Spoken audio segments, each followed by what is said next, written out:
Welcome to Shukla study point. आप सभी का स्वागत है आपके अपने YouTube channel Shukla study point में। मैं शिवम शुक्ला आप सभी दोस्तों का हार्दिक स्वागत करता हूं। आज के वीडियो के माध्यम से हम लोग चर्चा करेंगे फर्स्ट एड एंड हेल्थ के बहुत ही महत्वपूर्ण लगभग 100 से अधिक ऑब्जेक्टिव टाइप के प्रश्नों के बारे में, जो कि आपकी परीक्षा के दृष्टि से बहुत ही महत्वपूर्ण होंगे। फर्स्ट एड एंड हेल्थ का मतलब होता है प्राथमिक चिकित्सा एवं स्वास्थ्य। इससे ऑब्जेक्टिव टाइप के प्रश्न आपकी परीक्षा में पूछे जाते हैं, ये बात आपको पता भी होगी। अगर नहीं पता जिन छात्रों को तो जान लीजिएगा।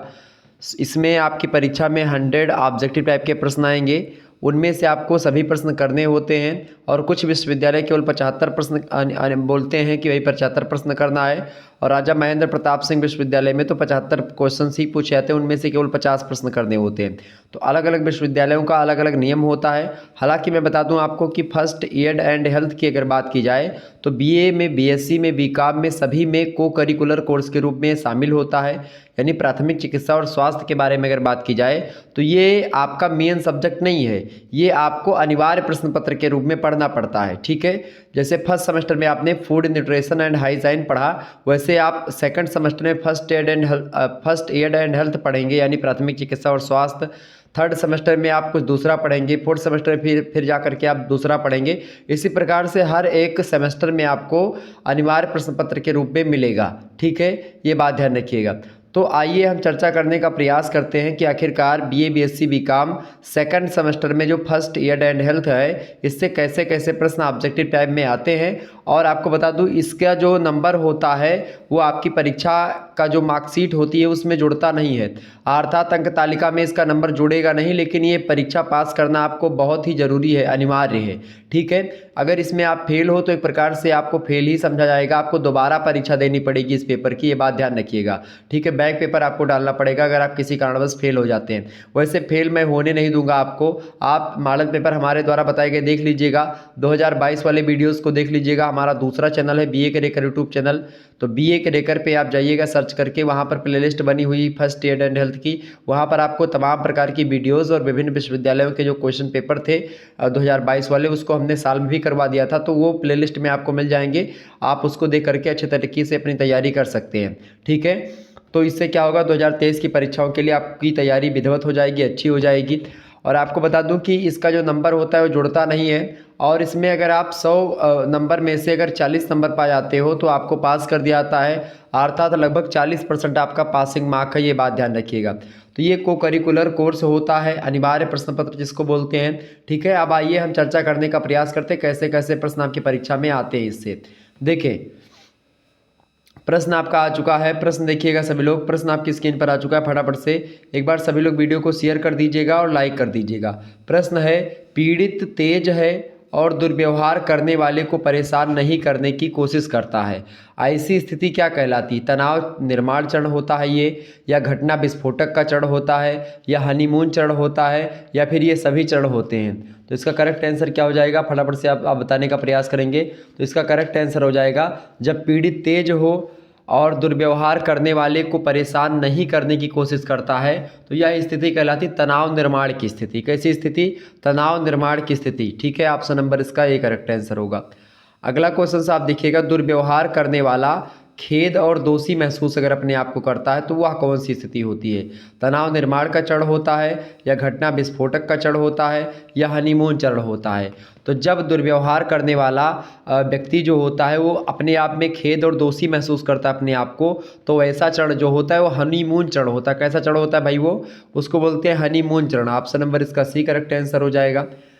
अगला क्वेश्चन से आप देखिएगा, दुर्व्यवहार करने वाले का मिजाज बदल जाता है और वह बहुत अप्रत्याशित होता है, तो यह स्थिति क्या कहलाती है? तनाव निर्माण चरण की, या घटना विस्फोटक, या हनीमून?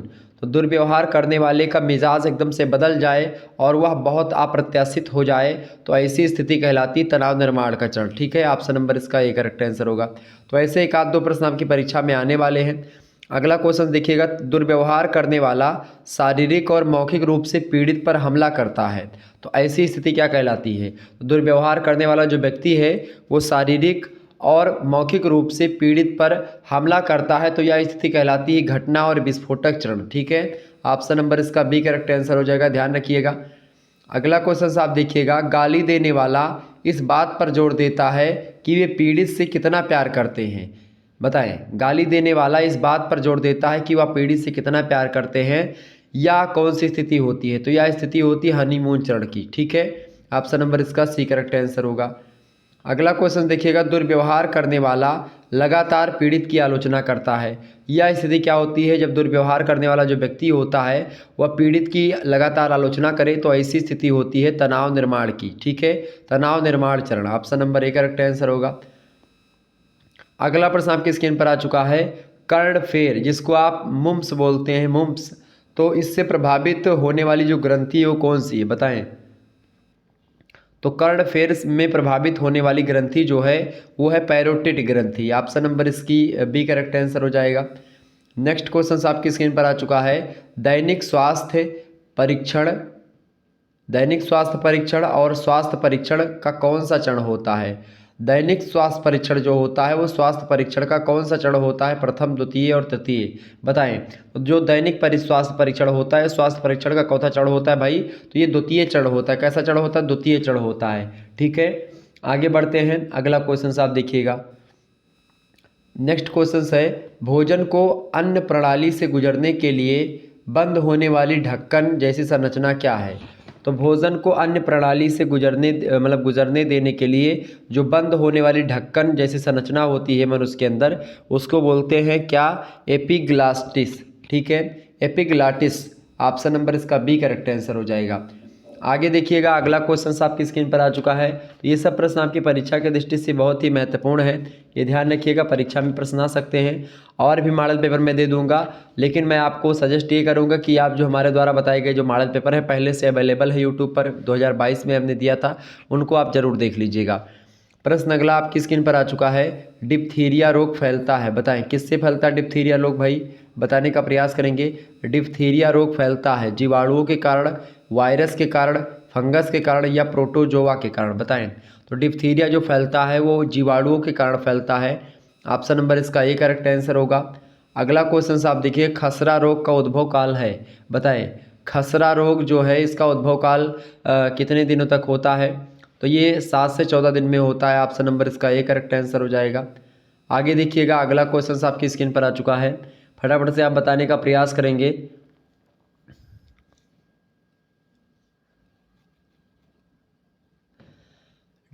डिक टेस्ट किया जाता है, बताएं। डिक टेस्ट किया जाता है स्कारलेट ज्वर में या डिप्थीरिया होने पर या मप्स होने पर या कुकुर खांसी होने पर। ठीक है, फटाफट से आप बताने का प्रयास करेंगे। मप्स का मतलब क्या होता है भाई? मप्स का क्या मतलब होता है? अभी हमने आपको बताया था, इससे पहले आप लोगों ने जो अगली वीडियो देखी है उसमें मप्स शब्द आया था, तो उसका मतलब क्या होता है? कर्णफेर जिसको बोलते हैं। ठीक है, तो बताएं डिक टेस्ट किस में किया जाता है? तो डिक टेस्ट जो होता है ये स्कारलेट ज्वर होने पर किया जाता है। ऑप्शन नंबर इसका ए लगा दीजिएगा, जिन्होंने ए लगाया होगा उनको नंबर मिलेगा। अगला क्वेश्चन आप देखिएगा, चिकन पॉक्स का उद्भव काल है, तो चिकन पॉक्स का उद्भव काल कितना है भाई? 10 से 12 दिन। ऑप्शन नंबर इसका बी करेक्ट आंसर होगा। अगला प्रश्न आपसे पूछा सकता है एग्जाम में, नेत्र की भांति इंद्रियां हैं, तो नेत्र की ही तरह कौन कौन सी इंद्रियां होती हैं? नेत्र की तरह इंद्रियां कौन सी है? जो कान होता है ये भी नेत्र की ही भांति इंद्रिय होती है। ऑप्शन नंबर इसका ए करेक्ट आंसर हो जाएगा। जैसे नेत्र हो गया चूँकि वो देखने का काम करता है, कान हो गया सुनने का काम करता है, त्वचा हो गई ये एक प्रकार से महसूस करती है, स्पर्श का एक प्रकार से चीज़ें होती हैं, और जीभ है स्वाद लेने के लिए। तो ये सब इंद्रियां होती हैं। ठीक है, आँख, नाक, कान, ये सब। ठीक है, त्वचा और एक प्रकार से और एक इंद्रिय है। ठीक है, जीभ से स्वाद का पता चलता है, नाक से सुगंध का, कान से सुनाई पड़ता है, जीभ से आप स्वाद तो लेते ही, त्वचा से आप अनुभव करते किसी चीज़ का स्पर्श करके, स्पर्श। ठीक है, तो ये सारी चीज़ें होती हैं। इसके अलावा कान से आप सुनते हैं, ओके, आँख से देखते हैं। नेक्स्ट क्वेश्चन देखिएगा, आकार व आकृति के आधार पर शरीर में कितनी हड्डियां होती हैं? तो आकार और आकृति के आधार पर शरीर में कितनी हड्डियां होती हैं भाई? तो कितनी प्रकार की हड्डियां होती हैं? तो आकृति और आकार के आधार पर अगर देखा जाए तो 6 प्रकार की होती है। ऑप्शन नंबर इसका ए करेक्ट आंसर होगा। अगला क्वेश्चन आप देखिएगा, एक नक्सीर है, नक्सीर क्या है भाई इनमें से? तो जो एपिस्टाक्सिस है ये एक नक्सीर है। Option number A correct answer होगा। अगला क्वेश्चन आप देखिएगा, बहती नाक के लिए चिकित्सा शब्द है, बहती नाक के लिए चिकित्सा शब्द कौन सा है भाई? तो राइनोरिया बोलते हैं बहती नाक के लिए, उसको क्या बोलते हैं? राइनोरिया। ऑप्शन नंबर इसका सी करेक्ट आंसर होगा। नेक्स्ट क्वेश्चन आप देखिएगा, ब्रोनिंकयल दीवारों की सूजन है ब्रोंकोरिया या ब्रोंकाइटिस या ब्रोंकियोल्स या फिर ब्रोंकोरिया रेजिया। बताइए करेक्ट आंसर क्या होगा? ब्रोंकियल दीवारों की सूजन क्या कहलाती है? तो उसको बोलते हैं ब्रोंकाइटिस। ऑप्शन नंबर इसका बी करेक्ट आंसर हो जाएगा। नेक्स्ट क्वेश्चन से, फुफ्फुस आवरण में दर्द को क्या कहते हैं? फुफ्फुस आवरण में दर्द को क्या कहते हैं? फुफ्फुस शोथ बोलते हैं उसको। ऑप्शन नंबर ए में दिया है। अगला प्रश्न आपकी स्क्रीन पर आ चुका है, संक्रमण जो फेफड़ों पर हमला करता है और जिसके परिणाम स्वरूप खून की खांसी होती है, तो इसको क्या बोलते हैं? इसको बोलते हैं क्षय रोग। तो इससे क्या क्षय माने एक प्रकार से टीबी होती है, ट्यूबरक्लोसिस, वही। तो संक्रमण जो फेफड़ों पर हमला करता है और जिसके परिणाम स्वरूप खून की खांसी होती है वो है क्षय रोग। ठीक है, आगे देखिए अगला क्वेश्चन आपकी स्क्रीन पर आ चुका, फटाफट से आप देखने का प्रयास करेंगे। बढ़िया प्रश्न है परीक्षा की दृष्टि से, फटाफट से आप बताने का प्रयास करेंगे। एग्जाम पॉइंट ऑफ व्यू से बढ़िया प्रश्न है। प्रश्न आपका आ चुका है, पृष्ठीय गुहा के पहले भाग में शामिल है। पृष्ठीय गुहा के पहले भाग में क्या शामिल है? कपाल गुहा, उदर गुहा, मेरुदंड गुहा या श्रोणि गुहा। तो इसका करेक्ट आंसर हो जाएगा, पृष्ठीय गुहा के पहले भाग में जो शामिल है वो कौन सा है? कपाल गुहा। ऑप्शन नंबर इसका ए करेक्ट आंसर होगा। नेक्स्ट क्वेश्चन आप देखिएगा, सिर का कौन सा सिरा सबसे ऊपर की स्थिति में होता है? तो बताएं सिर का कौन सा सिरा सबसे ऊपर की स्थिति में होता है भाई? तो जो ऊर्ध्व सिरा होता है वो सबसे ऊपर की दिशा में होता है। ऑप्शन नंबर इसका डी करेक्ट आंसर होगा। अगला प्रश्न आपकी स्क्रीन पर आ चुका है, शरीर से देखी जा सकने वाली शारीरिक संरचनाओं का अध्ययन है सतही शरीर रचना या तुलनात्मक शरीर रचना या माइक्रोस्कोपिक शरीर रचना या सकल शरीर रचना। तो शरीर से देखी जा सकने वाली शारीरिक संरचनाओं का अध्ययन जो होता है उसको सतही शरीर रचना बोलते हैं। ऑप्शन नंबर इसका ए करेक्ट आंसर होगा। प्रश्न आपकी स्क्रीन पर आ चुका है अगला, कि पीछे की ओर श्रोणि गुहा में तथा पूर्व काल में डायाफ्राम द्वारा कौन सी गुहा पार्श्व रूप से शरीर की भित्ति से जुड़ी होती है? उदर गुहा, मेरुदंड गुहा, श्रोणि गुहा या फिर वक्ष गुहा। तो ये उदर गुहा होती है। ठीक है, ऑप्शन नंबर इसका ए करेक्ट आंसर होगा। अगला प्रश्न आपकी स्क्रीन पर आ चुका है, अस्थि के अध्ययन को क्या कहते हैं? तो अस्थि के अध्ययन को क्या बोलते हैं भाई? कोशिका विज्ञान, अस्थि विज्ञान, कैंसर विज्ञान या ऊतक विज्ञान। तो अस्थि के अध्ययन को हम जाहिर सी बात है अस्थि विज्ञान ही बोलेंगे। Option number A correct answer होगा। अगला प्रश्न आप देखिएगा, इनमें से कौन कंकाल तंत्र का कार्य नहीं है? खनिज का संग्रह करना, अंग की सुरक्षा करना, गति या उपापचय। तो कंकाल तंत्र का कार्य इनमें से कौन सा नहीं है भाई? तो इनमें से कौन सा कार्य नहीं है? बिल्कुल उपापचय करना, ये जो है कंकाल तंत्र का कार्य नहीं होता है। उपापचय में कंकाल तंत्र की कोई भूमिका नहीं होती। अंग की सुरक्षा तो करता है, खनिज संग्रह भी करता है, गति में भी एक प्रकार से हेल्प करता है। तो उपापचय में इंपॉर्टेंट नहीं भूमिका निभाता ये। ठीक है, कंकाल दान, तो ये ध्यान रखेंगे। Option number D correct answer होगा। अगला प्रश्न है, अक्षीय कंकाल में कितनी अस्थियां होती हैं? तो अक्षीय कंकाल में जो अस्थियां होती हैं वो लगभग 80 के आसपास होती हैं। ऑप्शन नंबर इसका सी करेक्ट आंसर होगा। नेक्स्ट क्वेश्चन आप देखिएगा, निम्नलिखित में से कौन सी अस्थि आकांक्षीय कंकाल का भाग नहीं है? तो कौन सी हड्डी जो है वो आकांक्षीय मतलब अक्षीय कंकाल का भाग नहीं है भाई? तो हंसली जो हड्डी होती है वो नहीं है। Option number A correct answer हो जाएगा। नेक्स्ट क्वेश्चन से, खोपड़ी में चेहरे की कितनी अस्थियां होती हैं? तो खोपड़ी में चेहरे की जो अस्थियां होती हैं लगभग 14 होती हैं। ऑप्शन नंबर डी लगा दीजिएगा, करेक्ट आंसर हो जाएगा। अगला प्रश्न है, उरोस्थि की आकृति कैसी होती है? तो उरोस्थि की यानी कि जो उरुस्थि होती है, उरु की अस्थि होती है, उसकी आकृति कैसी होती है? तो वो टी आकार की होती है। किस आकार की भाई? वो टी आकार की होती है। Option number B correct answer होगा। अगला क्वेश्चन आप देखिएगा, कौन सी अस्थि को जिह्वा अस्थि के रूप में भी जाना जाता है? तो बताएं भाई, कौन सी अस्थि को जिह्वा अस्थि के रूप में भी जाना जाता है? तो वो अस्थि है कंठिका अस्थि। कौन सी है? कंठिका अस्थि। ऑप्शन नंबर इसका ए में दिया है, कंठिका अस्थि, करेक्ट आंसर हो जाएगा। ओके, अच्छा, मनुष्य के पास कितने कशोरुक होते हैं भाई? तो मनुष्य के पास जो है लगभग 33 कशोरक होते हैं। मेरुदंड कितने क्षेत्रों में बटा हुआ होता है? तो वो 4 क्षेत्रों में बटा हुआ होता है। एक हाथ में कितनी अंगुली अस्थि होती है? तो एक हाथ में कितनी अंगुली अस्थि होती है भाई? तो 14 उंगली अस्थि होती है एक हाथ में, ये ध्यान रखिएगा। ओके, अच्छा, नितंब बस्ती के ऊपरी विस्तारित भाग को हम क्या कहते हैं? तो उसको बोलते हैं इलियम। एग्जाम में प्रश्न पूछा गया था, ये बात ध्यान रखिएगा। अच्छा, एक दो चिन्ह मैं आपको बताता हूँ, ये चिन्ह आपकी परीक्षा में प्रश्न पूछा जा सकता है। देखिए, ये जो रोड पर चिन्ह ऐसे एक प्रकार से ऐसे बना रहता है, ये इस टाइप का, और बीच में 3 ठो ऐसे एक प्रकार से, ये देखें, इसका मतलब क्या होता है? इस चिन्ह का क्या मतलब होता है? इस चिन्ह का मतलब होता है कि रास्ता बंद है, ठीक है, क्लोज रास्ता के लिए ये सिंबल होता है। ये ध्यान रखेंगे, एग्जाम में प्रश्न पूछा जाता है।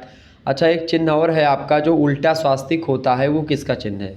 उल्टा स्वास्तिक अगर बना हुआ है तो ये किसकी ओर इंडिकेट करता है? उल्टा स्वास्तिक।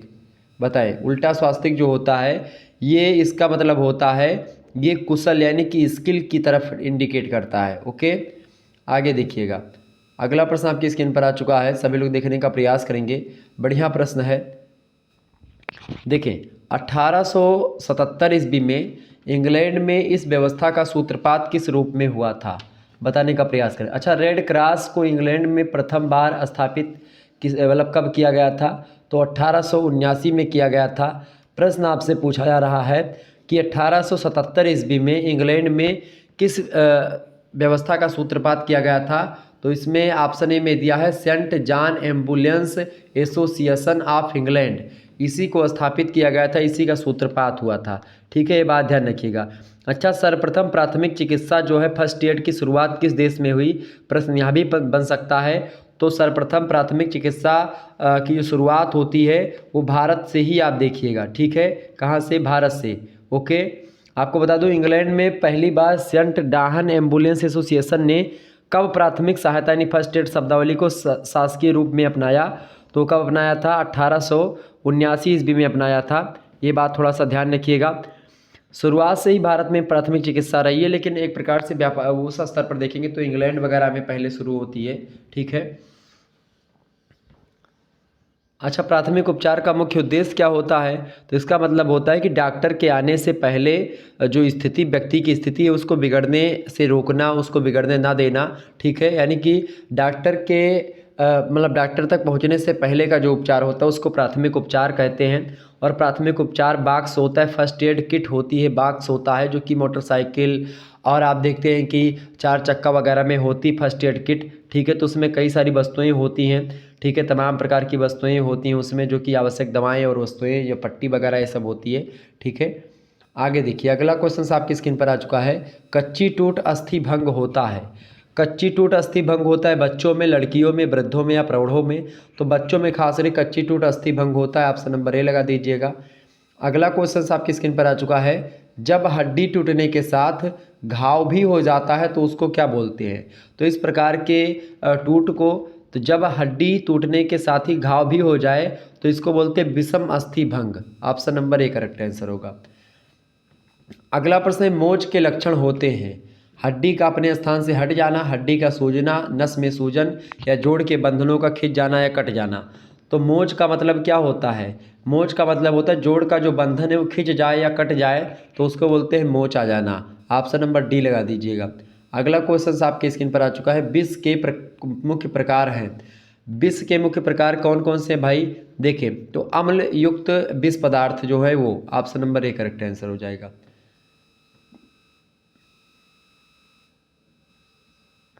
अगला क्वेश्चन देखिएगा, फफूंदी धातुओं का जहर, सड़ा हुआ भोजन का विष आदि आते हैं, क्षारयुक्त, अम्ल, एसिड या क्षोभ कारक?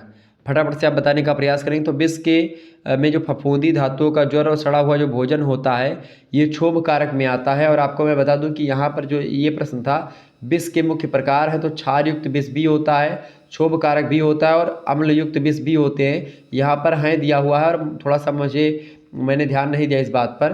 तो जब भी आपको, मैं एक बात बता दूं कि जब भी आपको हैं दिया हो क्वेश्चन में और हैं लिखा है, मतलब है माने होता है प्लूरल, और ऑप्शन में आपको ऊपर तो सभी दिख जाए, तो आप हमेशा जानिएगा कि ऑप्शन नंबर डी ही करेक्ट आंसर हो जाएगा किसी भी हालत में। तो डी ऑप्शन इसका करेक्ट आंसर होगा। तो जो एक प्रकार से क्षोभ कारक टाइप का विष होता है, ये फफूंदी धातुओं का जो जहर होता है, सड़ा हुआ जो भोजन होता है, इससे जिस प्रकार का विष मिलता है वो क्षोभ कारक विष होता है। अगला प्रश्न देखिएगा, धतूरा, अफीम, गांजा, क्लोरोफार्म, कुचला, ये सब खास करके किस क्षेत्र में आते हैं, किस टाइप के विष होते हैं? अम्लयुक्त, क्षोभ या समस्त या क्षार? तो खास करके धतूरा, अफीम, गांजा, क्लोरोफार्म ये सब होते हैं, ये सब अम्ल युक्त विष होते हैं। ऑप्शन नंबर इसका ए करेक्ट आंसर होगा। ओके, अगला प्रश्न है जलन कहलाता है जब। जलन कहलाता है जब आग या दहकती हुई वस्तु से देह जल जाती है। बिल्कुल यही करेक्ट आंसर हो जाएगा। जलन इसी को कहते हैं, जब आग या दहकती हुई वस्तु से देह जल जाती है तो उसको जलन बोलते हैं। ठीक है, नेक्स्ट क्वेश्चन आप देखिएगा। प्रश्न है स्नान का हमारे देश में सबसे उत्तम समय क्या माना गया है। नहाना कब चाहिए। तो नहाना चाहिए कब भाई, प्रातः काल में नहाना चाहिए। बिल्कुल करेक्ट आंसर हो जाएगा, प्रातः काल इज राइट आंसर। भारत देश में प्रातः काल नहाने को एक प्रकार से देव स्नान बताया गया है।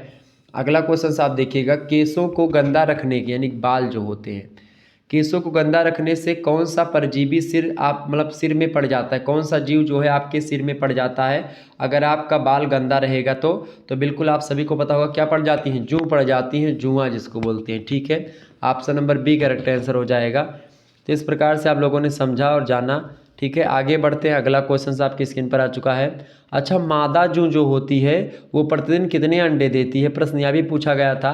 तो 8 से 12 अंडे एक दिन में देती है जो मादा जूं होती है। और जूं का संक्रमण जो होता है वो संपर्क से होता है। ठीक है, ये बात ध्यान रखिएगा। और जूं के काटने से जो होने वाला जो बुखार होता है वो टाइफस नामक बुखार या टाइफस नामक ज्वर होता है। ठीक है, ये बात ध्यान रखेंगे। आगे बढ़ते हैं और भी चीज़ों को जानने का प्रयास करते हैं। प्रश्न आपकी स्क्रीन पर आ चुका है, सभी लोग देखने का प्रयास करेंगे। प्रश्न क्या है, प्रश्न है हृदय का वजन कितना होता है। बताएं हृदय का वजन कितना होता है भाई, फटाफट से बताने का प्रयास करेंगे। परीक्षा की दृष्टि से बढ़िया प्रश्न है। तो हृदय का जो वजन होता है वो कितना होता है, वो लगभग 300 से 350 ग्राम के आसपास होता है हृदय का वजन। ऑप्शन नंबर सी में दिया करेक्ट आंसर हो जाएगा 300 से 350 ग्राम के आसपास। ओके, आगे बढ़ते और भी चीज़ों को जानने का प्रयास करते हैं। अगला प्रश्न आपकी स्क्रीन पर आ चुका है, देखिएगा। अगला प्रश्न क्या है, बेहोश व्यक्ति को नहीं लिटाना चाहिए। कहाँ पर, सीधे, उल्टा, करवट करके या फिर सिर ऊपर रख के रखे। तो बेहोश व्यक्ति को उल्टा नहीं लिटाना चाहिए। ऑप्शन नंबर इसका बी करेक्ट आंसर होगा। अगला क्वेश्चन आप देखिएगा। प्रश्न है शरीर के सब भागों में केश वाहिनियों के द्वारा रक्त भेजने का कार्य कौन करता है। तो शरीर के सब भागों में या सभी भागों में केश वाहिनियों के द्वारा रक्त भेजने का जो कार्य करता है वो बायां निलय करता है। ऑप्शन नंबर इसका डी करेक्ट आंसर हो जाएगा। The option is right answer. अगला प्रश्न है निम्न में से कौन सा भाग अनैच्छिक पेशी एवं लचीले ऊतक का बना हुआ होता है। तो कौन सा बना हुआ होता है भाई, कौन सी अनैच्छिक पेशी जो है लचीले ऊतक की बनी होती है, तो है tunica media. Option number B correct answer होगा। अगला क्वेश्चन आप देखिएगा, हृदय को पोषक तत्व तथा ऑक्सीजन प्रदान करने के लिए और वहाँ से उत्पन्न विकारों को संग्रहित करने का काम किसके द्वारा संपन्न होता है। कोरोनरी रक्त प्रसंचरण के द्वारा, या पोर्टल या प्रतिहारी प्रसंचरण के द्वारा, या फेफड़ों की प्रसंचरण के द्वारा, या दैहिक या शारीरिक या सामान्य प्रसंचरण के द्वारा। तो हृदय को पोषक तत्व एवं ऑक्सीजन प्रदान करने के लिए और वहाँ से उत्पन्न विकारों को संग्रहित करने का जो काम होता है वो कोरोनरी रक्त प्रसंचरण के द्वारा संपन्न होता है। ऑप्शन नंबर इसका ए करेक्ट आंसर होगा। अगला प्रश्न आप देखिएगा, एक स्वस्थ व्यक्ति का हृदय 1 मिनट में कितनी बार धड़कता है। बढ़िया प्रश्न है। तो आप सभी को पता होगा एक स्वस्थ व्यक्ति का जो हृदय होता है 1 मिनट में 72 से 80 बार धड़कता है। Option number C correct answer हो जाएगा। बढ़िया प्रश्न, परीक्षा में कई बार प्रश्न आया भी है। अगला प्रश्न पूछा जा सकता है आपकी परीक्षा में, वयस्क व्यक्ति की नाड़ी दर कितनी होती है। तो वयस्क व्यक्ति की जो नाड़ी दर होती है वो कितनी होती है, वो 72 बार होती है। Option number B correct answer होगा। अगला क्वेश्चन है, सामान्य मनुष्य 1 मिनट में कितनी बार सांस लेता है। तो सामान्य मनुष्य एक बार में 16 से 18 बार सांस लेता है। ऑप्शन नंबर इसका बी करेक्ट आंसर हो जाएगा। अगला प्रश्न है, प्रश्वसन के समय डायफ्राम होता है संकुचित या फैलता है या स्थिर रहता है, फिर उपरोक्त में से कोई क्रिया नहीं करता। तो प्रश्वसन के समय जो होता है डायफ्राम जो होता है वो संकुचित होता है। ऑप्शन नंबर इसका ए करेक्ट आंसर होगा। आगे बढ़ते हैं। अगला प्रश्न, अगला प्रश्न आपकी स्क्रीन पर आ चुका है। बढ़िया प्रश्न है, बताएं। प्रश्न है कच्ची टूट में, प्रश्न क्या है भाई, प्रश्न आपका है कच्ची टूट में हड्डी के कई टुकड़े हो जाते हैं, हड्डी लचक या झुक जाती है, हड्डी त्वचा को फाड़ करके बाहर आ जाती है, या हड्डी के सिरे पंचड़ के समान एक दूसरे में घुस जाते हैं। बताएं करेक्ट आंसर क्या हो जाएगा। तो इसका करेक्ट आंसर क्या हो जाएगा, फटाफट से आप बताने का प्रयास करेंगे। तो कच्ची टूट में क्या होता है, हड्डी लचक और झुक जाती है कच्ची टूट में। Option number B correct answer होगा इसका। अगला प्रश्न आपकी स्क्रीन पर आ चुका है, खुले फ्रैक्चर में जो हड्डी टूटी है उसे रखना चाहिए गतिशील अवस्था में, सीधी मोड़ करके, या फिर हिलाना डुलाना चाहिए। तो खुले फ्रैक्चर में जो हड्डी टूटी है उसको क्या करना चाहिए, उसको एक प्रकार से अगर बात की जाए, उसको एक प्रकार से गतिशील रखना चाहिए जो खुले फ्रैक्चर में हड्डी टूटती है। ऑप्शन नंबर इसका ए करेक्ट आंसर होगा। अगला प्रश्न आपकी स्क्रीन पर आ चुका, फ्रैक्चर के स्थान पर यदि कोई घाव नहीं है तो वह क्या कहलाएगा, मतलब कि वह कहलाएगा खुला फ्रैक्चर, बंद फ्रैक्चर, या हड्डी का खिसकना बोलेंगे उसको। तो फ्रैक्चर के स्थान पर यदि कोई घाव नहीं है तो उस प्रकार का जो फ्रैक्चर कहलाता है वो हड्डी का खिसकना कहलाता है। ऑप्शन नंबर इसका सी करेक्ट आंसर हो जाएगा। बढ़िया प्रश्न है। अगला प्रश्न आप देखिएगा, जोड़ के उतरने पर हड्डी अपने स्थान से क्या हो जाती है, हट जाती है, टूट जाती है, या स्थिर रहती है।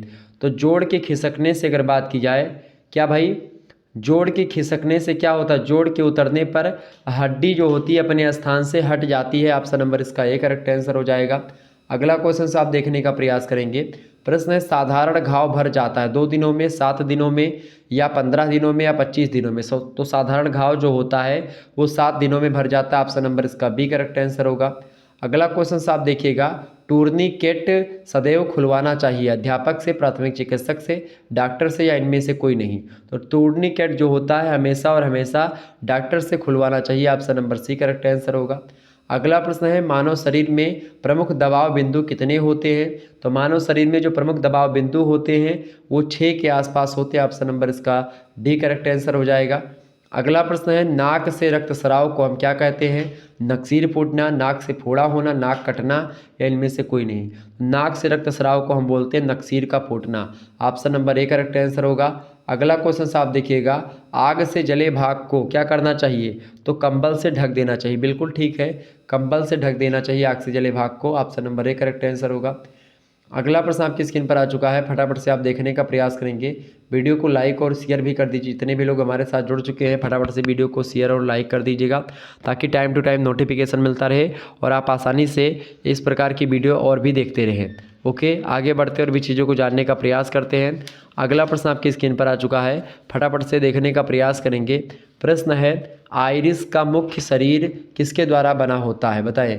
आइरिस जो आँख की पुतली के टाइप की, मतलब आँख के अंदर होती है, तो आइरिस का जो मुख्य शरीर होता है वो किसके द्वारा बनता है, तो वो बनता है किसके द्वारा भाई, वो बनता है दृष्टि चक्र के द्वारा। Option number B correct answer हो जाएगा। अगला क्वेश्चन साहब देखिएगा, कांच की सतह के पीछे के भाग को हम क्या कहते हैं, बताएं। तो कांच के पीछे की जो सतह होती है आँख में उसको हम बोलते हैं पार्श्व प्लाना। Option number C correct answer होगा। नेक्स्ट क्वेश्चन साहब देखिएगा, प्रश्न आपकी स्क्रीन पर आ चुका है, आँख के उस भाग का नाम बताइए जहाँ से टेरस यानी आंसू उत्पन्न होते हैं। तो उस भाग का क्या नाम है जहाँ से आंसू उत्पन्न होते हैं भाई, तो उस भाग को हम बोलते हैं अश्रु उपकरण। ऑप्शन नंबर इसका सी करेक्ट आंसर हो जाएगा। नेक्स्ट क्वेश्चन साहब देखिएगा, 3 झिल्लीदार वाहिकाएं यूट्रिकल में खुलती हैं तथा वाहिकाओं का फैला हुआ सिर कहलाता है, बताएं सिरा क्या कहलाता है। तो 3 झिल्लीदार वाहिकाएं जो है यूट्रिकल में खुलती हैं तथा वाहिकाओं का फैला हुआ सिरा कहलाता है, तो कहलाता है एम्पुली। उसको क्या बोलते हैं भाई, एम्पुली बोलते हैं। ऑप्शन नंबर इसका बी करेक्ट आंसर होगा। नेक्स्ट क्वेश्चन साहब देखिएगा, कान की अस्थियों का भाग है मैलिमस, स्थूल, या फिरिंकस, या स्टेपीज, या उपरोक्त सभी। तो कान की अस्थियों का भाग ये सारे के सारे जो है ये कान की अस्थियों के ही भाग है, कान की हड्डियां ही हैं। ऑप्शन नंबर डी लगा दीजिएगा। अगला क्वेश्चन साहब देखिएगा, शरीर की प्रश्न क्या है, शरीर की सबसे बड़ी तंत्रिका है आसन तंत्रिका, त्रिधारा तंत्रिका, वेगस तंत्रिका, या दृष्टि तंत्रिका। तो फटाफट से बताएंगे, शरीर की सबसे बड़ी तंत्रिका जो है वो होती है आसन तंत्रिका। कौन सी तंत्रिका भाई, आसन तंत्रिका। अगला क्वेश्चन साहब देखिएगा, वमन केंद्र है हाइपोथैलेमस, मेरुरज्जु शीर्ष, पोन्स, या थैलेमस यानी चेतक। तो करेक्ट आंसर क्या हो जाएगा इसका, वमन केंद्र होता है किसका भाई, मेरुरज्जु शीर्ष का। Option number B correct answer होगा। नेक्स्ट प्रश्न आपकी स्क्रीन पर आ चुका है, मस्तिष्क आवरण में होती है 3 परतें, 2 परतें, 4 परतें, या फिर 1 परतें। तो मस्तिष्क आवरण में जो होती हैं वो 3 परतें होती हैं। Option number A correct answer हो जाएगा। अगला क्वेश्चन साहब देखिएगा, दृष्टि क्षेत्र में उपस्थित होते हैं, बताएं। दृष्टि क्षेत्र में क्या उपस्थित होते हैं भाई, तो वो उसमें पश्च कपाल खंड उपस्थित होता है। ऑप्शन नंबर इसका ए करेक्ट आंसर होगा। अगला प्रश्न आप देखिएगा, आँख को बंद करने वाली कौन सी मांसपेशी होती है, तो आँख को बंद करने वाली शंखपेशी मांसपेशी कहलाती है। ऑप्शन नंबर इसका बी करेक्ट आंसर होगा। अगला प्रश्न आपकी स्क्रीन पर आ चुका है, मीठे स्वाद के लिए स्वाद कलिकाएं जीभ के पर स्थित होती है, नोक के पीछे, मतलब नोक, पीछे, मध्य या अंत। तो जीभ के किस पर स्थित होती है भाई, तो जीभ के पीछे स्थित होती है मीठे स्वाद के लिए जो कलिकाएं होती हैं जीभ में। Option number A correct answer होगा। आगे बढ़ते हैं अगला प्रश्न। अगला प्रश्न जो है आपकी परीक्षा के लिए बहुत ही महत्वपूर्ण प्रश्न है। फटाफट से आप लोग वीडियो को लाइक और शेयर कर दीजिएगा ताकि टाइम टू टाइम आपको नोटिफिकेशन मिलता रहे और आप आसानी से इसी प्रकार से और भी वीडियो को देखते रहे। अगला प्रश्न आपकी स्क्रीन पर आ चुका है, फटाफट से आप देखिएगा। प्रश्न है कि मुख में जिस पोषक तत्व, प्रश्न क्या है भाई, प्रश्न है मुख में जिस पोषक तत्व का पाचन प्रारंभ होता है वह कौन सा है। तो खास करके कार्बोहाइड्रेट का पाचन जो होता है मुख से ही प्रारंभ हो जाता है। ऑप्शन नंबर इसका सी लगा दीजिएगा। अगला क्वेश्चन आप देखिएगा, अमाशय से स्रावित होता है, अमाशय से क्या स्रावित होता है भाई, अमाशय से हाइड्रोक्लोरिक अम्ल स्रावित होती है। ऑप्शन नंबर इसका सी करेक्ट आंसर होगा। नेक्स्ट क्वेश्चन है, अगन्यासिक रस में नहीं पाया जाता है, तो क्या पाया जाता है भाई अगन्यासिक रस में, तो इसमें जो है स्पिट एप्सिन और एमाइलोप्सिन, ट्रिप्सिन ये सब पाया जाता है, जबकि टाइलिन नहीं पाया जाता है। ऑप्शन नंबर डी लगा दीजिएगा। अगला क्वेश्चन आप देखिएगा, ग्रहण किए गए आहार के इस पोषक तत्व का पाचन मुख में प्रारंभ हो जाता है, वसा का, कार्बोहाइड्रेट का, प्रोटीन का। तो फटाफट से आप बताने का प्रयास करेंगे। तो ग्रहण किए गए आहार के इस पोषक तत्व का पाचन मुख से ही प्रारंभ हो जाता है। वैसे तो कार्बोहाइड्रेट का जल्दी होता है, लेकिन वसा का भी होता है, प्रोटीन का भी हो जाता है। तो ये प्रश्न एक प्रकार से आप इसमें डी लिखा हुआ है और यहाँ पर है भी लिखा हुआ है, तो इसका मतलब है कि सीधा सीधा यहाँ पर है लिखा हुआ है, यहाँ पर बूंदी नहीं है।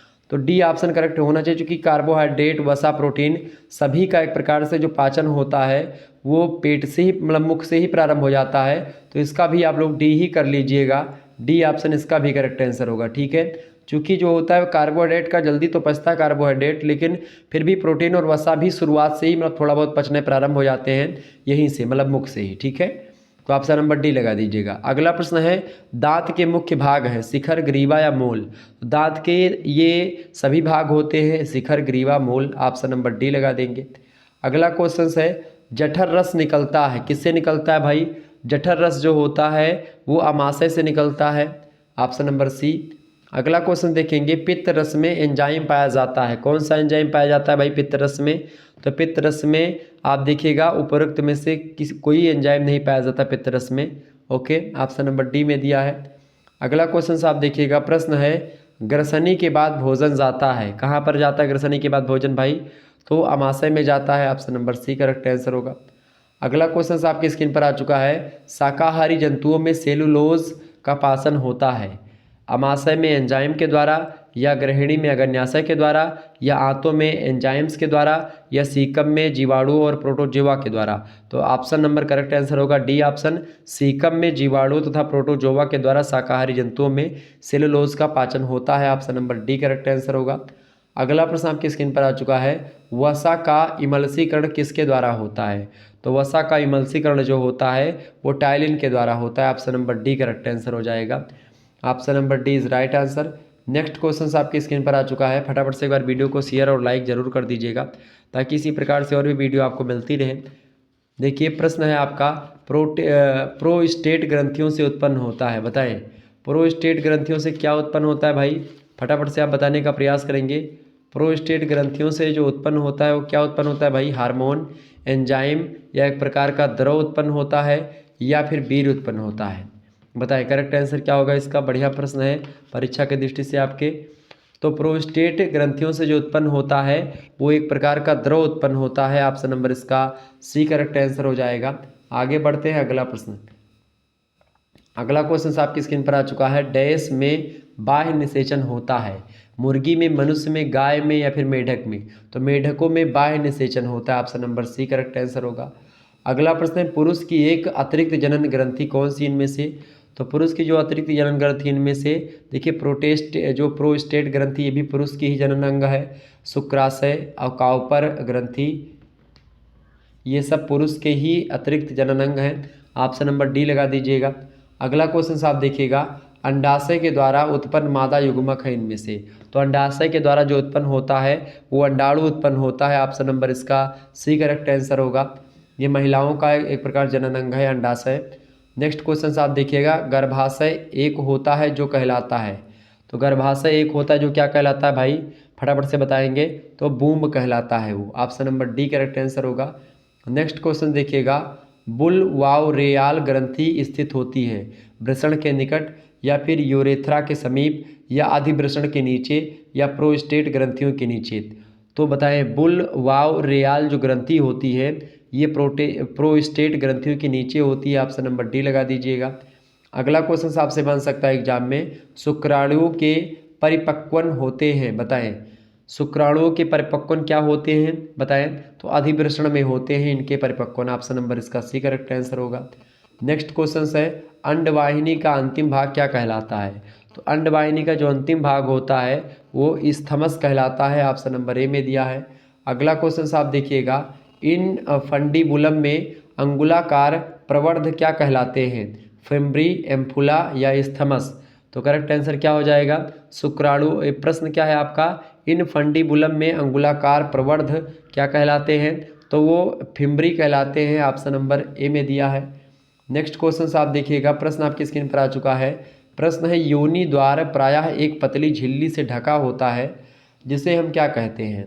तो योनि द्वार जो होता है वो एक पतली झिल्ली से ढका हुआ होता है, उसको हम क्या बोलते हैं, उसको बोलते हैं हाइमन। हाइमन जो होता है एक प्रकार से वो पतली झिल्ली होती है जिससे योनि का जो द्वार होता है वो ढका होता है। ठीक है, ये बात ध्यान रखेंगे। आगे देखिएगा, तो ये प्रश्न आपकी परीक्षा में पूछा भी गया है। अगला क्वेश्चन आपकी स्क्रीन पर आ चुका है, स्त्रियों में रजोनिवृत्ति की उम्र कितनी होती है। मतलब जो रजोनिवृत्ति की उम्र होती है वो 50 वर्ष के आसपास होती है। जो मासिक धर्म होता है वो 50 साल के बाद में नहीं आता है, तो उसी को बोलते हैं रजोनिवृत्ति। तो ऑप्शन नंबर इसका सी करेक्ट आंसर हो जाएगा। ऑप्शन नंबर इसका C is right answer. Next question आप देखिएगा, प्रश्न अच्छा है, मतलब प्रश्न इंपॉर्टेंट है परीक्षा के दृष्टि से। देखिए, यह पुरुष मतलब यह अंग पुरुष प्रजनन का होता है, कौन सा, गर्भाशय या डिंब ग्रंथियां या वृषण या डिंब नालिकाएं। तो करेक्ट आंसर क्या होगा, बिल्कुल आप सभी को पता भी होना चाहिए। इसका करेक्ट आंसर क्या हो जाएगा, बिल्कुल फटाफट से आप बताने का प्रयास करेंगे। हाँ, पुरुष प्रजनन अंग कौन सा, डिंब नलिकाएं, डिंब ग्रंथियां, गर्भाशय, सब मादा के जनन अंग होते हैं, प्रजनन अंग होते हैं। जबकि जो वृषण होता है ये पुरुष का जनन अंग होता है। तो ऑप्शन नंबर इसका सी करेक्ट आंसर हो जाएगा। आगे बढ़ते और भी चीज़ों को जानने का हम प्रयास करते हैं। अगला प्रश्न आपकी स्क्रीन पर आ चुका है, सभी लोग देखने का प्रयास करेंगे। प्रश्न क्या है भाई,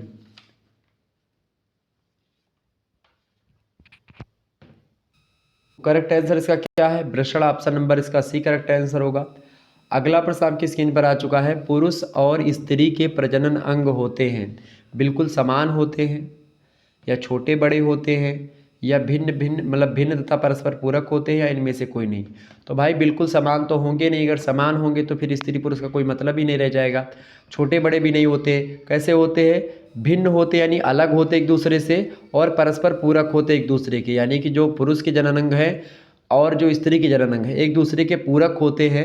ठीक है, और एक प्रकार से संतान उत्पत्ति इन्हीं दोनों एक प्रकार से अंगों के द्वारा होती है। अगर एक प्रकार से पुरुष और स्त्री के प्रजनन अंग जो हैं एकदम समान बना दिए जाएंगे तो एक प्रकार से फिर सृष्टि आगे कैसे बढ़ेगी। आगे देखिएगा, अगला क्वेश्चन आपकी स्क्रीन पर आ चुका है। प्रश्न है, स्तनों की रचना होती है श्लेष्मिक झिल्ली से या संयोजी ऊतकों तथा वसा से या रक्त कोशिकाओं से या इनमें से किसी से नहीं। बताएं, तो स्तनों की जो रचना होती है वो किससे होती है भाई, वो संयोजी ऊतकों और वसा से होती है। Option number B correct answer हो जाएगा। अगला क्वेश्चन आप देखिएगा, यह अंग स्त्री प्रजनन तंत्र का हिस्सा है, कौन सा अंग भाई, फटाफट से आप बताने का प्रयास करेंगे। तो यह अंग स्त्री प्रजनन तंत्र का हिस्सा है। देखिए, गर्भाशय, डिंब ग्रंथियां, डिंब नलिकाएं, ये सब स्त्री प्रजनन की तंत्र की ही हिस्सा है। Option number D correct answer हो जाएगा इसका।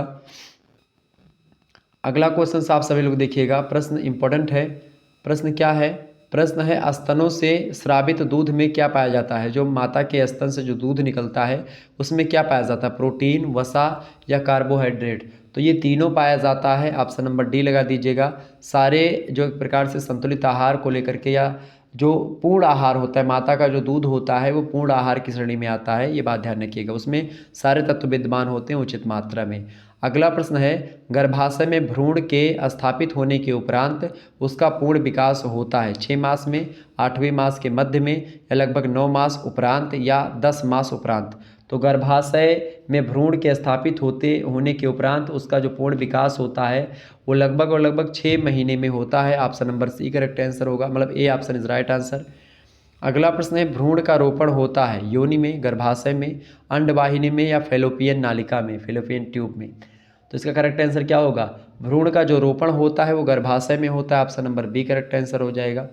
अगला क्वेश्चन आपसे बन सकता है एग्जाम में कि एक प्राथमिक चिकित्सक का सर्वोत्तम गुण है, बताएं। एक प्राथमिक चिकित्सक का सर्वोत्तम गुण क्या होता है? दूरदर्शिता, कार्यकुशलता, फुर्तीलापन, ये तीनों होनी चाहिए एक प्राथमिक चिकित्सक में। ऑप्शन नंबर डी लगा दीजिएगा, उपरोक्त सभी गुण। अगला क्वेश्चन आप देखिएगा, आकस्मिक घटना के समय प्राथमिक चिकित्सा दी जाती है दीर्घकालीन, निरुद्देश्य, तत्काल या अल्पकालीन। तो आकस्मिक घटना के समय जो प्राथमिक चिकित्सा दी जाती है वो तत्काल दी जाती है। ऑप्शन नंबर इसका सी करेक्ट आंसर होगा। अगला प्रश्न है, प्राथमिक चिकित्सा का उद्देश्य है, बताएं। घायल व्यक्ति का जीवन बचाना, या घायल को सांत्वना देना, या घायल को गंभीर होने से बचाना। ये तीनों चीज़ें होती हैं। घायल को सांत्वना देना भी प्राथमिक चिकित्सा का उद्देश्य होता है, घायल व्यक्ति का जीवन बचाना भी होता है, और घायल को गंभीर होने से बचाना ताकि जो है उसकी स्थिति बिगड़ ना जाए। तो option number D correct answer हो जाएगा। आगे बढ़ते हैं अगले प्रश्न की ओर। अगला प्रश्न आपकी स्क्रीन पर आ चुका है, सभी लोग देखने का प्रयास करेंगे और शेयर भी कर दीजिएगा वीडियो को। ओके, प्रश्न आपकी स्क्रीन पर आ चुका है, देखेंगे। बच्चों में संवेगात्मक समायोजन प्रभावित होता है, बताएं सभी लोग। करेक्ट आंसर क्या हो जाएगा भाई? बच्चों में संवेगात्मक समायोजन प्रभावित होता है। तो बच्चों में संवेगात्मक जो ये प्रभावित होता है, क्या बोलते हैं, समायोजन, वो किससे होता है? व्यक्तित्व निर्माण में, या कक्षा शिक्षण में, या अनुशासन में। तो इन सभी में होता है, बिल्कुल option number D correct answer होगा इसका। अगला प्रश्न आपकी स्क्रीन पर आ चुका है, मानसिक स्वास्थ्य परिषद की स्थापना कब हुई? तो मानसिक स्वास्थ्य परिषद की जो स्थापना हुई थी वो 1908 में हुई थी। कब हुई भाई? 1908 में। ऑप्शन नंबर इसका ए करेक्ट आंसर होगा। अगला क्वेश्चन आपकी स्क्रीन पर आ चुका है, मानसिक स्वास्थ्य विज्ञान शब्द का प्रयोग सर्वप्रथम किसने किया? इंपॉर्टेंट प्रश्न परीक्षा में आ सकता है। तो इसका प्रयोग किया था किलफोर्ड बियर्ड महोदय ने 1908 में, यानी जो है 1908 में किलफोर्ड महोदय ने किया था मानसिक स्वास्थ्य विज्ञान शब्द का प्रयोग सबसे पहले। अगला प्रश्न, सिगमंड फ्रायड के अनुसार मन की कितनी अवस्थाएं होती हैं? मनोविश्लेषणवाद को दिया है सिगमंड फ्रायड ने। तो सिगमंड फ्रायड के अनुसार मन की कितनी अवस्थाएं होती हैं? तो इन्होंने बताया मन की 3 अवस्थाएं होती हैं। ऑप्शन नंबर इसका बी करेक्ट आंसर होगा, ईड, ईगो एंड सुपर ईगो। अगला क्वेश्चन आप देखिएगा, मानसिक स्वास्थ्य के लिए आवश्यकता होती है संतुलन की, पूर्व अभिव्यक्ति की, संपूर्ण व्यक्तित्व की, या फिर इन सभी की। तो मानसिक स्वास्थ्य के लिए आवश्यक ये सारी चीज़ें होती हैं। संतुलन की भी आवश्यकता होती है मानसिक स्वास्थ्य के लिए, पूर्ण अभिव्यक्ति की भी आवश्यकता होती है, और संतुलित मतलब संपूर्ण व्यक्तित्व की भी आवश्यकता होती है। ऑप्शन नंबर डी लगा दीजिएगा, उपयुक्त सभी। अगला क्वेश्चन आप देखिएगा, प्रत्यक्ष मानसिक मनोरचना है। प्रत्यक्ष मानसिक मनोरचना है मार्गांतरीकरण करना, या बाधाओं को नष्ट करना या दूर करना, या पलायन करना। तो प्रत्यक्ष जो मानसिक मनोरचना है ये क्या है? ये बाधाओं को नष्ट करना या दूर करना। Option number B correct answer हो जाएगा। अगला प्रश्न आपकी स्क्रीन पर आ चुका है, सभी लोग देखिएगा। प्रश्न है, राम नई पुस्तक से पढ़ना चाहता है परंतु परिवार की आर्थिक स्थिति कमजोर होने से वह पुरानी और फटी पुस्तक खुशी से पढ़ता है। यह स्थिति क्या कहलाती? समायोजन, या आलपोर्ट, या गुड, या फिर गेट्स एंड मतलब ये समायोजन, भग्नाशा, या कुंठा, या संघर्ष। तो इसको बोलते हैं समायोजन करना। क्योंकि राम नई पुस्तक से पढ़ना चाहता है और उसके परिवार की आर्थिक स्थिति क्या है, थोड़ी गरीब है लोग, और इसीलिए वो सोचता है कि भाई हम जो है पुरानी पुस्तक और कटी फटी पुस्तक से ही पढ़ लेंगे। तो ऐसे में वो क्या करता है, वो समायोजन करने का प्रयास करता है। Option number A correct answer हो जाएगा। तो ये समायोजन है। अगला प्रश्न देखिएगा, समायोजन व्यक्ति और उसके वातावरण में असंतुलन का उल्लेख करता है। यह परिभाषा किसने दी? बताइए। तो समायोजन व्यक्ति और उसके वातावरण में असंतुलन का उल्लेख करता है, यह परिभाषा किसने दी है? तो यह परिभाषा दी है गेट्स और अन्य ने। किसने दी है? गेट्स एंड अन्य ने दी है ये परिभाषा, ध्यान रखिएगा। अच्छा, एक प्रश्न यहाँ भी पूछा जा सकता है आपसे कि हम दिल्ली जाना चाहते हैं और कोई व्यक्ति है वो दिल्ली जाना चाहता है और समय पर स्टेशन पहुंच भी जाता है, लेकिन क्या होता है, भीड़ के कारण से उसको टिकट ना मिल पाए, तो ऐसी स्थिति में उसका दिमाग किस प्रकार का काम करेगा। तो ऐसी सिचुएशन में वो क्या हो जाता है, तो एक प्रकार से भग्नाशय की स्थिति हो जाती है। उस समय कौन सी स्थिति होती है, भग्नाशय की। जब आप ट्रेन आपके सामने खड़ी है, आप स्टेशन पर हो, इतनी भीड़ है कि आप टिकट नहीं ले पाते, तो ऐसी स्थिति में व्यक्ति भग्नाशय की स्थिति में हो जाता है। ठीक है, ध्यान रखिएगा। अच्छा, बुद्धि कार्य करने की एक विधि है, ये किसने कहा था, तो वुडवर्थ महोदय ने कहा था। बुद्धि जो होती है वो कार्य करने की एक विधि होती है। तो एग्जाम में प्रश्न पूछा गया था पिछली बार कि बुद्धि कार्य करने की एक विधि है, या कथन किसने कहा था, तो वुडवर्थ महोदय ने कहा था। ठीक है, ये बात ध्यान रखिएगा। अच्छा, सर्वप्रथम बुद्धि लब्धि यानी जो आईक्यू होता है, इंटेलिजेंट क्वेश्चंट, तो उसका सूत्र जो है सबसे पहले किसने दिया था, स्टर्न और कुहलमान महोदय ने दिया था 1912 में। ये ध्यान रखिएगा, एग्जाम में प्रश्न पूछा गया है। बुद्धि लब्धि का संशोधित सूत्र किसके द्वारा दिया गया था, तो टर्मन महोदय ने बाद में दिया था उसको। ठीक है। अच्छा, बुद्धि की परिभाषा को देते हुए किसने ये कहा कि बुद्धि अमूर्त विचारों के बारे में सोचने की योग्यता है, बताएं। बुद्धि जो है अमूर्त विचारों के बारे में सोचने की योग्यता है, ऐसा किसने कहा था। ऑप्शन मैं दे रहा हूँ, रास ए ऑप्शन, बी ऑप्शन लिख लीजिए मन, सी ऑप्शन लिख लीजिए बर्ट, और डी ऑप्शन लिख लीजिए टर्मन। करेक्ट आंसर क्या हो जाएगा। बुद्धि की परिभाषा को देते हुए किस विद्वान ने ऐसा कहा कि बुद्धि अमूर्त विचारों के बारे में सोचने की योग्यता है, इसको कहा था। बिल्कुल करेक्ट आंसर आप सभी क्या आ रहे हैं, टर्मन महोदय। बिल्कुल ठीक है, D option is right answer. Terman महोदय ने कहा था बुद्धि अमूर्त विचारों के बारे में सोचने की योग्यता होती है। तो इस प्रकार के प्रश्न आपकी परीक्षा में आते रहते हैं, इसीलिए मैंने सोचा कि कुछ बीच बीच में चीज़ें आपको बता दी जाए ताकि आप आसानी से चीज़ों को समझ पाएँ। अच्छा, बुद्धि को लेकर के एक प्रश्न और है, उस प्रश्न के बारे में अगर आप बता देंगे तो फिर ठीक रहेगा, आपको पता लगेगा कि भैया आप पढ़ रहे हैं अच्छे तरीके से। बताएं, बुद्धि अच्छी तरह से निर्णय करने, समझने और तर्क की करने की योग्यता होती है, या कथन किसका है। फिर वही ऑप्शन ले लीजिए, रास, मन, वुडवर्थ और बर्ट। इसमें टर्मन को हटा दीजिए। बताएं, बुद्धि अच्छी तरह से निर्णय करने, समझने और तर्क करने की योग्यता है, यह कथन किसने कहा था, तो बिल्कुल करेक्ट आंसर हो जाएगा आपका डी ऑप्शन, बर्ट महोदय ने कहा था। अच्छा, बुद्धि कार्य करने की एक विधि है, इसको वुडवर्थ महोदय ने कहा था। बुद्धि अमूर्त विचारों के बारे में सोचने की योग्यता है, इसको टर्मन महोदय ने कहा था। ये सारी चीज़ें आपसे प्रश्न में परीक्षा में आ सकते हैं बुद्धि के बारे में। अच्छा, बुद्धि कितने प्रकार की होती, तो बुद्धि मुख्य रूप से 3 प्रकार की होती है, ये बात भी ध्यान रखिएगा। ओके। अच्छा, बीसीजी का जो वैक्सीन होता है किसके खिलाफ लगवाया जाता है, किसके रोग में, तो टीबी जब होती तो बीसीजी का टीका लगवाया जाता है। ठीक है। एक पुस्तक है, आपकी परीक्षा में प्रश्न 2022 में पूछा गया था, मेंटल टेस्ट एंड मेजरमेंट, एक पुस्तक है, इसके लेखक कौन है। मेंटल टेस्ट एंड मेजरमेंट पुस्तक के लेखक कौन है, कैटल महोदय हैं। ध्यान रख लीजिएगा, प्रश्न परीक्षा में पूछा जाता है। अच्छा, बुद्धि शब्द का प्रयोग सबसे पहले किसने किया था, तो गाल्टन महोदय ने किया था। बुद्धि शब्द का प्रयोग सबसे पहले गाल्टन महोदय ने किया था। मेंटल टेस्ट एंड मेजरमेंट जो पुस्तक लिखी है उसको लिखा है कैटल महोदय ने। ओके, ये बात ध्यान रखिएगा। तो ये सब प्रश्न परीक्षा के लिए आपके इंपॉर्टेंट है, जो कि आपकी परीक्षा में पूछे जा सकते हैं। आगे देखिए अगला प्रश्न। अगला प्रश्न आपका आ चुका है, समायोजन एक अधिगम प्रक्रिया है, या परिभाषा किसने दी है। फटाफट से आप बताने का प्रयास करेंगे, समायोजन एक अधिगम की प्रक्रिया है, यह परिभाषा किसने दी है। फटाफट से आप बताने का प्रयास करेंगे। करेक्ट आंसर क्या हो जाएगा, समायोजन जो है क्या है, समायोजन एक क्या है भाई, समायोजन एक अधिगम प्रक्रिया है, यह परिभाषा किसने दी है, तो यह परिभाषा किसने दी है भाई, स्किनर महोदय ने दी। किसने दी है, स्किनर महोदय ने दी है। ऑप्शन नंबर इसका सी करेक्ट आंसर हो जाएगा। समायोजन क्या है, एक अधिगम की प्रक्रिया, अधिगम माने होता है सीखना। ठीक है, तो सीखने की एक प्रक्रिया है। ठीक है, कौन सीखने की प्रक्रिया है भाई, तो समायोजन जो है एक सीखने की एक प्रक्रिया होती है, यह परिभाषा बताई थी स्किनर महोदय ने। ठीक है, आगे देखिए अगला प्रश्न आपकी स्क्रीन पर आ चुका है, इंपॉर्टेंट प्रश्न है परीक्षा की दृष्टि से आपके। प्रश्न है, समायोजन की प्रक्रिया है, बताएं समायोजन स्थिर, गत्यात्मक या फिर उपयुक्त, आ एंड बा दोनों करेक्ट आंसर हो जाएंगे। तो समायोजन की जो प्रक्रिया है वो क्या है भाई, फटाफट से बताएंगे। समायोजन की प्रक्रिया जो होती है वो गत्यात्मक होती है। ऑप्शन नंबर, अच्छा स्थिर भी हो सकती है, ऑप्शन नंबर डी लगा दीजिएगा, उपयुक्त दोनों। तो इस प्रकार से आप लोगों ने इन प्रश्नों को जाना, और भी प्रश्न आपके स्क्रीन पर जो है अभी आएंगे, उनको भी आप देखिएगा। बड़े ही इंपॉर्टेंट क्वेश्चन है आपकी परीक्षा की दृष्टि से, तो चर्चा करने का हम प्रयास करते हैं। तो इस प्रकार से आप लोगों ने बहुत सारे इम्पोर्टेंट क्वेश्चंस और आंसर्स को जाना, जो कि 100 से अधिक ऑब्जेक्टिव टाइप के प्रश्न थे ये, और आपने बड़ी ही तीव्र गति से इसको समझने का प्रयास किया। परीक्षा आपकी लगी हुई थी, इसीलिए मैंने तीव्र गति से आपको बताने का प्रयास किया है। बाकी मैं और भी मॉडल पेपर आपको दूंगा, जो कि आपके लिए बहुत ही हेल्पफुल होगा। और भी मॉडल पेपर के लिए आप चैनल को सब्सक्राइब कर दीजिएगा, वीडियो को शेयर कर दीजिएगा, लाइक ज़रूर कर दीजिएगा मेरे भाइयों और बहनों, ताकि जो है इसी प्रकार से और भी वीडियो मैं देता रहूं आप लोगों को, और इसी प्रकार से आप लोगों का प्यार हमको चाहिए। बस आप लोगों का साथ चाहिए, और बाकी जो है हम आप लोगों के साथ इसी प्रकार से परीक्षा के अंत तक बने रहेंगे।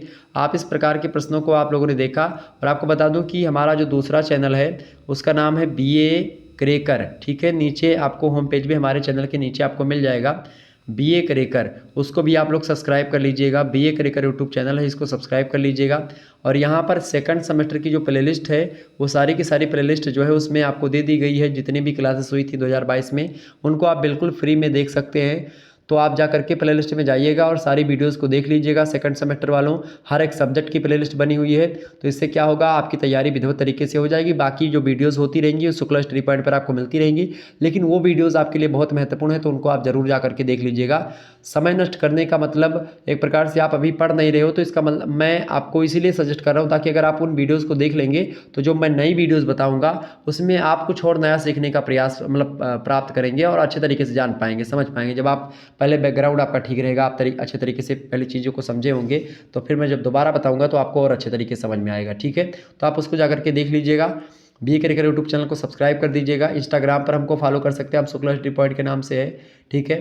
ये बात ध्यान रखेंगे। और हमको आप जो है फेसबुक पर भी फॉलो कर सकते हैं, इंस्टाग्राम पर फॉलो कर सकते हैं, ओके। और एक बात और मैं आपको बता दूं कि इसकी जो PDF ये आपको मिलेगी, ये PDF आपको 1-2 दिनों में मैं सेंड कर दूंगा। शुक्ला स्टडी पॉइंट का एप्लीकेशन है, शुक्ला स्टडी पॉइंट का जो ऐप है, जिसको बोलते हैं एप्लीकेशन, प्ले स्टोर पर आप जाएंगे, सर्च करेंगे शुक्ला स्टडी पॉइंट, और उसके बाद में आपको जो है शुक्ला स्टडी पॉइंट सबसे ऊपर आपको मिल जाएगा, शुक्ला स्टडी पॉइंट। तो उसको आप डाउनलोड कर लीजिएगा, और वहाँ पर आपको प्लेलिस्ट मतलब हर सेकंड सेमेस्टर की, फोर्थ सेमेस्टर की जो वीडियोस हैं उनकी जो PDF होती हैं, वो PDF आपको वहाँ पर मिल जाएगी। तो आप PDF नोट्स के लिए बहुत बार परेशान रहते हैं, कमेंट करते हैं, तो आप PDF नोट्स जो है शुक्ला स्टडी पॉइंट के एप्लीकेशन पर प्राप्त कर सकते हैं। तो आप जाइएगा, एप्लीकेशन को डाउनलोड कर लीजिएगा, और शुक्ला स्टडी पॉइंट एप्लीकेशन अपने फ़ोन में रखे रहिएगा। चूँकि क्या होगा इससे कि आप PDF जो होगी वो मैं लगातार अपलोड करता रहूँगा, जो भी वीडियोज़ आती रहेंगी, तो इससे आप PDF मतलब कि मिलेगी, जिससे परीक्षा में आपको और आसानी होगी समझने में और पढ़ने में, बिल्कुल फ्री में, कोई दिक्कत की बात नहीं, ठीक है। धन्यवाद, मिलते हैं फिर नेक्स्ट वीडियो में। बहुत बहुत धन्यवाद आप सभी का हमारे साथ जुड़ने के लिए। इसी प्रकार से अपना प्यार हमेशा बनाए रखिए। Good night, I love you, बहुत बहुत धन्यवाद।